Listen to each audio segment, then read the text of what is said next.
I'm embarrassed of my mom. She had me when she was only 16. I'm 16 now and she's 32. She's never worked a day in her life. She receives welfare from the government. Or should I say taxpayers? I've never met my father, but every time I've asked her about him, she says he was a high school boyfriend. But comments from family members over the years tell me that she's lying and they weren't even in a relationship. It was just some guy she used to sleep with. She embarrasses me constantly. She's 32 and still acts like a teenager. On social media, she calls herself an independent woman and wears really trashy looking outfits. It's so embarrassing. Like, how can she call herself that when she literally relies on government assistance and can barely afford to feed me sometimes? Even the way she dresses is embarrassing. She wears really revealing outfits that just look nasty. Like, I remember her picking me up from school one day. She was wearing shorts where you could almost see her smoking a cigarette, and other kids were like, "Imagine that white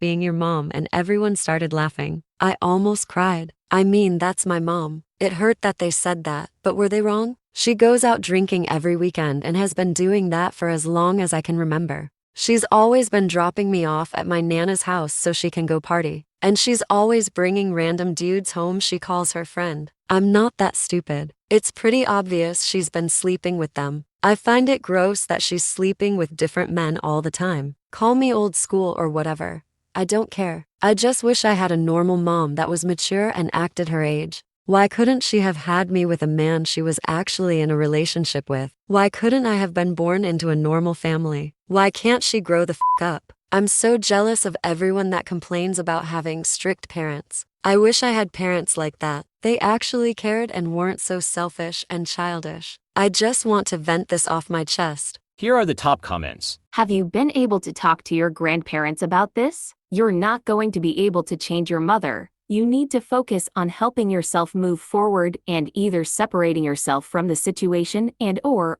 coping with it so it doesn't bother you as much. Maybe you could talk to a school counselor about it. You're 16. Start planning now how to leave when you're 18. Get yourself involved in things so you're not home as much. Can you stay at your grandparents more? Just a few things to think about. If there's anything good to come out of this, it's that you know exactly what you don't want to be when you get older. It's good that you have your grandparents that can be a helpful influence on you. My advice is to try and stay strong. You'll be old enough soon that you'll be out from under her. Focus on your education and confide in your friends and any family that you can. If your situation gets to a point you feel unsafe from all the random men she's bringing home, talk to someone you trust. Well, not to be mean, but this is on your grandparents too. They had a daughter who had a child at 16. What did they do afterward? And before, have you got all the facts on your father? You're a child, but you don't seem dumb. You seem aware. Go to counseling, make a path, get out there and thrive.